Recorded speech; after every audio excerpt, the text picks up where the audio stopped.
Hey guys, welcome back to another episode of Life with Alex. And have you subscribed to our channel? In case you haven't subscribed to the channel, hit that subscribe button. Also turn on your notification bell to get to be notified each and every time we have a new video up on YouTube. Kama ibada. So, introduce. Nijitambulishe. Yes, jitambulishe. Kwa jina ama kwa majina? Yote matatu. Ni jina moja. Okay, sawa. My name is Isaiah Luta. There's a name I don't say. Nyongesa is like a key to name. Oh, but then you really use. Ukiona M-Pesa unaangalia pesa, uangalia jina. So Isaiah Luta Nyongesa, aka Kakiro. The interior design contractor and the content creator. Ish.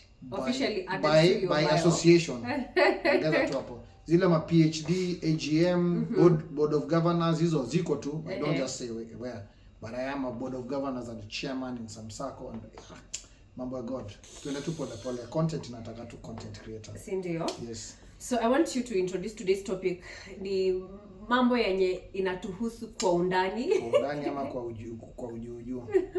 Yeah, this topic I've been thinking about it because I might say I'm also one of the affected people. And oh, really? Yeah, I think I'm in that bracket of excessive drinking. And, excessive I think that's alcohol where I fall. consumption. Yeah, then drug abuse and of course excess drug abuse. Yes. The drug should not be there. I mean, alcohol ni kitu tumegrow up tukijua, maybe some of our parents were doing it, but the drug bit, I think it's something that has become new. And it's not taking our youth where things are looking good. I will start by saying I think excessive alcohol consumption, like it's a national disaster right now for both young and old people, like the elderly, so the young. It's just for everybody. Yeah, it's a national disaster. And for both genders, for both genders, yes. And all the ages, yes. From the moment you realize this is alcohol. Yes. Yeah. So it cut across like all age groups, like from I think, when from did you start drinking? 9 years to I think I was 21 years when I was in campus. Hey, congratulations. Yes. So, but I do it like occasionally and socially. Yes. Very. Have you ever seen, like, it's very, very rare and very, very occasional on the days, like maybe I have wine, I have like a beer or two. But anyway, me, I started drinking when I was 14. My first drink was Chana. So what are some of the causes that are causing, like, for example, people to, like, maybe to be so dependent, like when it comes to alcohol? Because like I will not say really dependent. Kunako kapata mtu amehang to say dependent. Because when you get your senses, I think some of the people, actually majority of the people who drink excessively know where the problem is. Yeah, what are some of the causes? They would always reboot, but there are also, of course, extreme cases, people who drink daily. Yes. And they can't even function without alcohol. They want to depend on handouts to be able to. I'm talking, okay, let me not generalize. What equal to the topic will cut across all the people. So one of the things I'm thinking, peer pressure. Oh, yes. And I don't know why it's called peer pressure, but I think it's just your social circle. Very, very true. Would rather kind of put you in that part where you want to match up. You might have people who drink more than you can consume. Yes. But since you want to be socially engaged and together, tuko pamoja, you'd want to keep up with them. In the process, you end up getting to that kind of extreme with excessive drinking. Yeah. And I would add to peer pressure. What I have seen, like with peer pressure, it starts off like as a joke. It starts off like a drink every day. It starts off like after work, can we hang out somewhere? You know, for example, if you're single and like you're like after work, you're like, am I looking forward to go to the house kubweka peke yangu? Ama then each and every time, like maybe when a friend like calls you, you're like, yeah, let's do like a drink. Now a drink turns out every Monday you're drinking, every Tuesday you're drinking. Before you realize it, it's a routine. A routine with a certain circle of friends. Yes. Every day, like it's a hangout day. May it be on a Monday, on a Sunday. Maybe Sunday, maybe you just do it polite. Kila siku ni Sunday. Kila siku ni Sunday. Ama kila siku ni Friday. And before you realize it, you can't do it. I know of a couple of people. They can't do like without a beer. But a couple or a couple of people? A couple of people, not like a couple per se, like I really want to know because I know your friends. that couple must be in problems. No, not like a couple I know, person, I've like, understood. yes, like a couple of people who started off like they can't maka wanashake mikono, like they can't really do without alcohol. Hapo nakutana na Mungu. Baraka zinaingia. Yes. Yeah. Like they can't do without. Na ilianza tu kimchezo. It started off like after jobo unaenda kunywa moja then you go home. Before hakunaga moja is normally a name. One, moja mbili before you realize if it's beer, I can tell you for free. No man, no lady that I know can enter the bar and take one beer.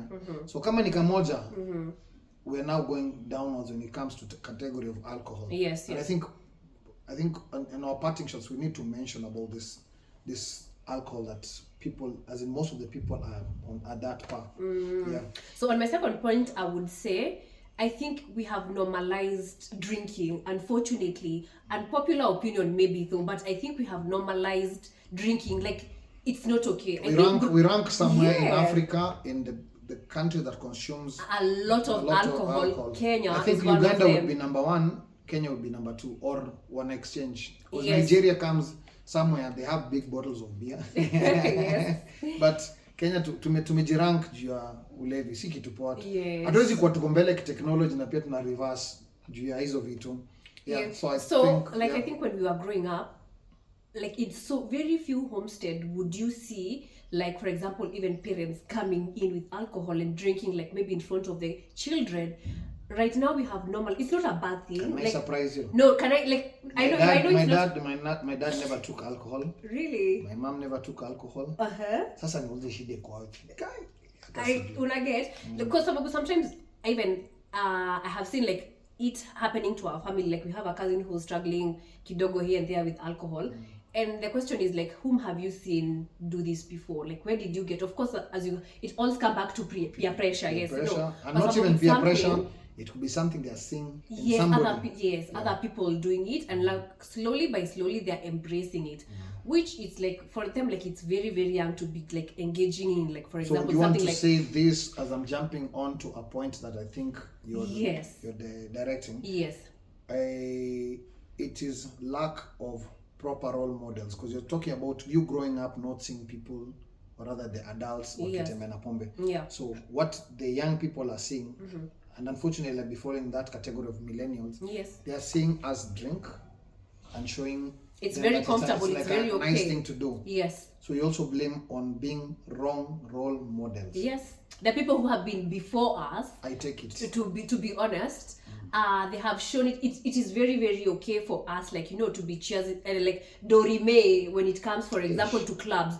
When I look through like maybe on most Instagram stories, TikTok stories, like on a weekend, it's all about like unaget hizo the shenanigans. Sherehe haiwezi kuwa sherehe bila pombe. And it's both for men and women. The most unfortunate thing nowadays, I see like women are even drinking much more than even their fathers.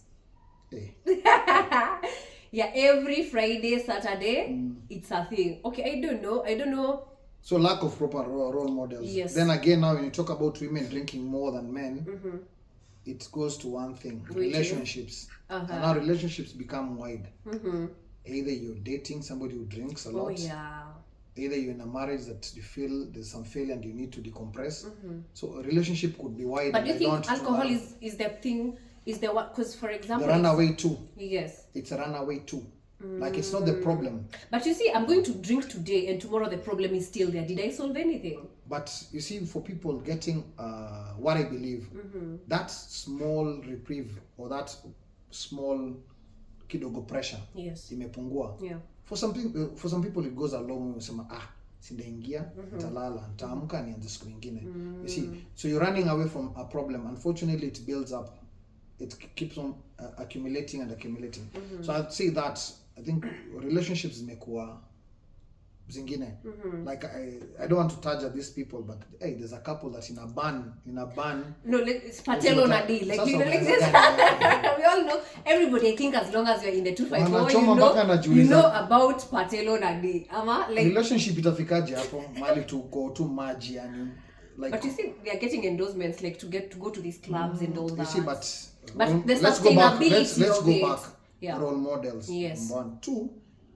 You talked about sustainability. Yes. Don't you think some brands, let's say some companies that supply alcohol to certain pubs that are endorsing these people, haoni kama zinapata shida baadaye. And there's one thing they're forgetting. You might be endorsing these people. Yes. But kuna ule jamaa aliochio kazi, huyu mjamaa anakada alikuwa nani? Mutudho. No, is he still there? No, Mutudho left kitambo. Sasa imagine now that person who's in that guy's office. Kujua club flani ndio inafanya hivi na hivi. The next thing, what do you expect? Club imefungwa. Yeah. So the endorsements are not right, and even the young people, when they're singing these songs, Patelo Nadi, they're looking at those people as role models. Yeah, imagine. That blame it on us. You know, even back in our days, we had songs that used to sing about hiyo kitu. Yes. Yeah. The alcohol. So tusitaje. I think aliacha kuimba kwa kanisa ni vitu zingine, lakini yeye na kumgea time. Actually, we have seen even the people who like who talk back in the days, maybe ends like when people are doing music, Jogopa, DJ Khaled, for people who prioritize, let's call a spade a spade. The people who prioritize alcohol, to be honest, we can already see the fruits of. That's why I talked about. I don't know how sustainable that is, but anyway, we are going to leave it at. But I think if they believe some people are looking up to them, I think that there needs to be a change. They can have their lifestyle where things are good, yes, and when they're having these shenanigans, they try and avoid, of course, public places, private spaces. Like you have to go to a place, take the VIP, do your shenanigans there, and recorded. I mean, if it leaks out, then it's within your circle that's a spoil. You might be, I think mkona following, which is a good thing, but don't now ruin the following following because of hii kitu tunaongelea pombe. And you see now, I didn't want to even go through to drug abuse, because they work hand in hand. When you get high, you get hyper. You imagine you can take the second. They've normalized so many things. Our country, I think the security apparatus may relax kidogo. I think weed has become normal. Yes. Like actually yesterday there is somewhere we were walking. Yes. We were walking literally like kwa stage. Actually stage. People were taking weed. Like literally in matatu inapita in your stage. And and they are more and more. We're being told what our kids are taking. Like if we think we'll see them inhale, put in their mouth, drink and all. My friend hapana, umesikiza kuingia channel back entry. And they take people very fast. It's not good. Like it also goes to my next point, which is availability. When I look at the area which I stay, which I won't mention it, there are so many wines and spirits. There are so many local bars. There are so many vendors. One thing you should also think about. All these things flourish or they become good because the presence of schools. And not just the lower, like the primary schools, like at the tertiary level. So when it gets to the tertiary level, the universities, most kids look upon their elders for that. Notapata hii tabia ndio inaendelea chini. You see the way they ban pubs around estates. I think it should be the same thing. Around areas where there are schools, then bars should not be around that. They shouldn't. Because I remember once upon a time, there's around one of those institutions around your place. There used to be a bar around there which was closed because institution iliingilia. We are losing our youth. But now, unfortunately, the distance between where that one is and the next one, bado simbali. So I think there should be an area, jurisdiction where hakufai kuwa na pombe na drugs. I think the punitive measures should be strict. Ndio pia avoid watu kufanya hivyo. Sasa ndio ilikuwa ni kwa pombe duni. Unaona sasa, as much as they're creating employment in manufacturing of those, let's say third generation alcohol, but most of them, they are back end. Some even end up like drinking those alcohol na start kudanganya. It's not like up to standards even for cabs. No, see your cabs are just the moment. See unajua ni pesa imecheza mali imecheza ndio mtu atengeze pombe yake. I just wish people could match up to. Okay, but just shida moja ni even if they produce standard goods, there's going to be somebody else who's going to standard goods kuna mtu ataitumia vibaya. Yes. Yeah, I've seen somebody taking like a whole liter of Smirnoff alone, and I'm wondering, back in the day, me growing up, when I look at that young man, would share, because one, it was too much for the six of us. We were six friends, and even that was just enough for us to go home. So it will take us a long way. So there was some kind of, as much as it was not, let me call it responsible drinking, because beyond that we could not. But now I'm seeing young guys, I mean consumption yao ni ingine jamaa na meza, of which ina lead to addiction. Like there's so many people who are addicted to alcohol, like you can't do with. Are you one of them? Really? I'm looking for help. Me nataka kuachana nayo pombe kabisa. Really? Do you think it's like addiction or it's just an escape? I think yours is an escape. Ya kufanya nini? You know, sometimes when you have like a lot, like in terms of, for example, work and everything, clients wanapeleka beer. Soft life. Uko sure? Kwa yako siwezi sema ni addiction. Yangu ni addiction. Mimi sina shida. Like today you're like, I would say like you would go even for a whole. There was a time you were even detoxing. I think a whole month. It's what I'm starting. So you can't call that and I'll addiction. be doing it for. I want to do it for 6 months. Nione. Nikiwa irudi, I think I'll come back differently, not this way. Are you sure, Isa? Mafans wao wakiniona huko nje wajuage mimi ni mtu na behave. Unajua labda kuna wengine na salamianga huko. Wananipata kwa a sorry state na sipendi. Then I'm maybe super excited. Alafu nataka channel iendelee nikifunzanga na vitu mzuri because I'm sure these topics my daughters are old, they watch this, so siwezi taka waone baba yao akienda down that nini. I want to show them that whatever I've been doing mbaya, pia whatever I'm seeing around, I want to set a good example. Like most of them are Janza. I doubt they will start, but I just want them to stop before I'll tell them what is wrong with that. Another, I think, cause of alcoholism, I would say it's trauma and some sort of anxiety, in the sense that, for example, trauma and anxiety. Yeah, I have a for friend example, going through much. Akona so much anxiety. Anakuga in and out of hospital, lakini hii pombe kitu inamfanya. Also I've seen imagine anawacha ataadmitiwa OC afanye through the procedure.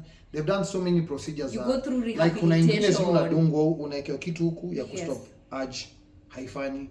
Sasa hizi wameingia mpaka kwa brain, wanapiga brain shock. Ananiambia tu ameconfess mazeme nilitoka OC hata siku moja 2 days kitu alipiga hata juu. Because I've seen people like going into alcohol because some of the things they are struggling with, not for example, maybe not even stress job per se, maybe it's family. Neo anxiety, na unajua sasa shida like pia. Like the fear of unknown. Kama like ujui anxiety yako inatoka wapi. Yes.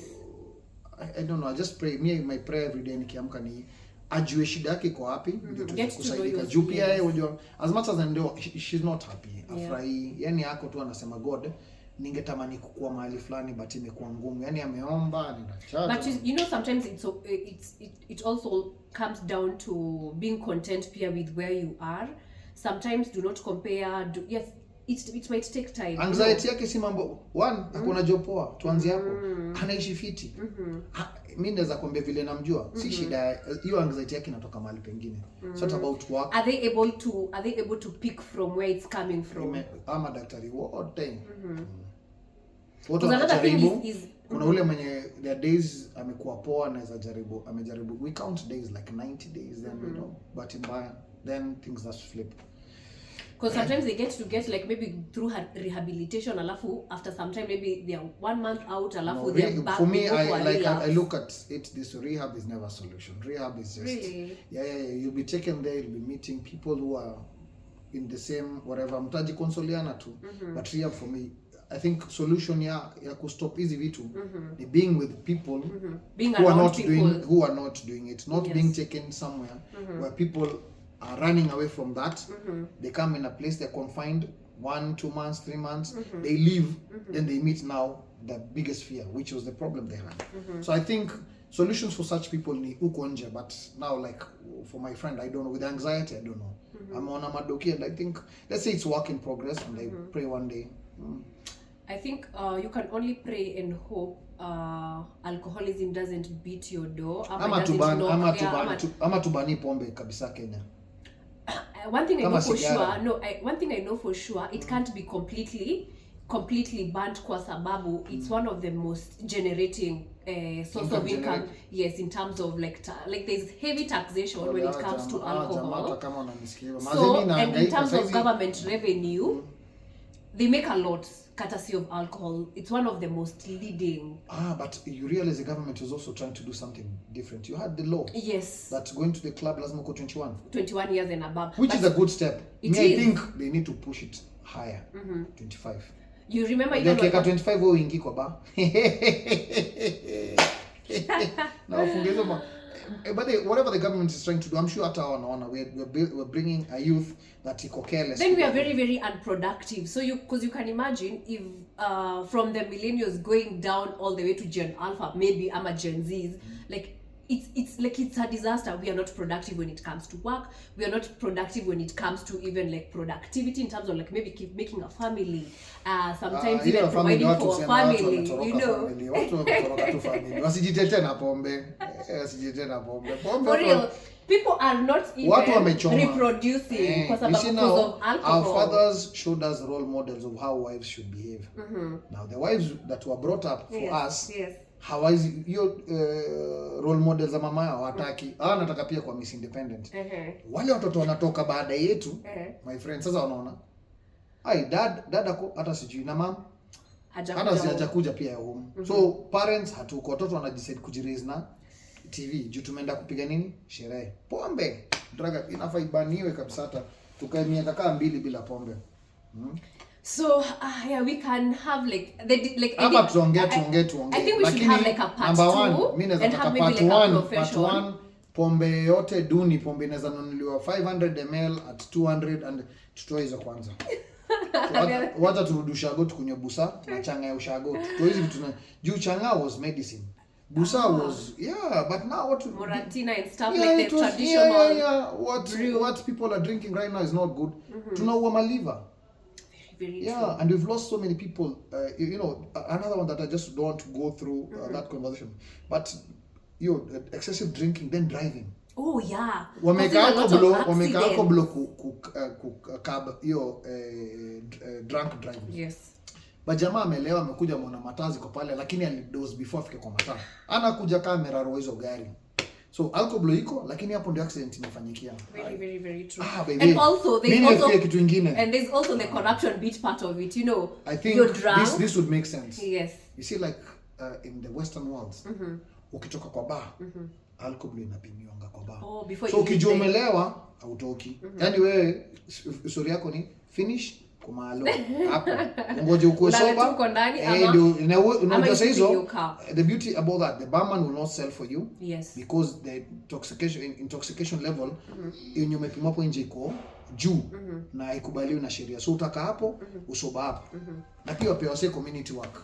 But do you think like in this for example we are like a third world country, do you think that would work in Kenya? Of course. Kama Imperere ilianzia Kenya. Nini ngumu? So Madam Director on the background, kindly to answer that question of Africa and being third world and all those things. Yes. I went to Rwanda. And in Rwanda the government is very strict when it comes to alcohol and everything. So in Rwanda they have this thing where in clubs, if you go clubbing with your car, you can't drive back home, of course, because you're drunk and everything. So in Rwanda I noticed they have people in the it's like not an Uber driver who does not have their car. So they are paid to drive you to your house. Not a US hakuna hiyo. So I noticed, of course, they have to with the level of corruption in this country. Let's agree. Unatoka kwa mlango. I don't know. Maybe let's wait for it. Kazi ya bouncer inafai kuchange, kupiga watu mangumi iingie kwa kupima hiyo. I think let me ask you policy. Yes. You see, when the policies in a country, when they are very strict, automatically even the citizens will have it in their heads that we can't do something. Ask people in the US wakwambie, wala tunakaga huko besemo naambia by 12 maybe piga sherehe tunafanya rukaruko huko nje. They can't do that. That's why when they come wanakuja kupiga sherehe, wanapiga sherehe ya mwezi mmoja ya mwaka mmoja. You're talking about the bouncers. Let me ask you a very simple. Walk in a club today in Nairobi. Alafu upetu your bouncer 1,000. Don't you think that bouncer atakulinda the whole night? No, but you're forgetting when their roles change na policies zifanye kazi, bouncer atajua role yake. Wangapi wamefungwa juu kupiga watu mangumi kwa bar? So now they know hawezi shika mtu atenda ndani. So the next thing they know waambiwe tu huyo jamaa ali walk out of the club kama amelewa, my friend, finished. So the lawmakers are the chini ya maji people who are owning this club. Do you think they would agree? They will agree. You see now there's one thing unasahau. Wakiona hiyo rule inafanya hivyo, it's either utakunywa ulale Umeelewa? Meaning sile utaamka, remember kuna bar moja ilikuwa around hii. Hiyo bar ilikuwa haifunguangi Friday, itafungwa Monday asubuhi. Sitakudanganya, it never closes until today. That I know. Which one? Auction. Sitakwambia jina ile auction hiyo, imagine. There's another one that operates 24/7. Kila kitu ikaisha. No, are they not renovating? Hakuna. It's not renovation. Na ilikuwa ya bigi, unasema mambo ya serikali. Huyo mdosi, wacha nikwambie, every time the law catches up. Yeah. Anyway, hii story hiziisha, na kwa haya machache mimi nataka kusema naomba Mungu anisaidie na atusaidie. Wenye tuko na shida ya ulevi. Will not run away to it na excuse. Mine would not be an excuse that I think my life has been peaceful. Sina kitu inazanisumbua. So hiyo shida yangu ndio nataka kujua. Yeah. Na kindly subscribe, usikie stories zingine. Kai imekuwa tu ni mboka. Alafu before tumalize, ilienda game ya Rambe. Mimi lazima niweke hiyo picha. Ilikuwa noma. Fire. Yaani ile before nilikuwa mwenda Morocco. Haikufika hii. Me at some point I thought study tanguka. Kuna tu alipiga nduru once. Nikasikia. Nikamwambia semi hata ku celebrate imepotea. But anyway, kwa machache subscribe. Yes, tell us. Follow our episodes, comment. Yes. Tell us anything. This has been such an interesting. But we're going to do a part 2 of excessive consumption of alcohol. We haven't exhausted. Kama nimereform. Kama Isa amereform. Naenda rehab. Na sio ajaba, tutaongelea by the way. Mairungi. Part 2, anyway, part 2 itakuwa Mairungi and not alcohol. We'll talk about the other things. Yes, so for those who haven't subscribed to the channel, kindly hit that subscribe button. Also tell us of anybody you know who has been affected when it comes to excessive excessive alcohol consumption in this country. So yeah, and until next time guys. Boom.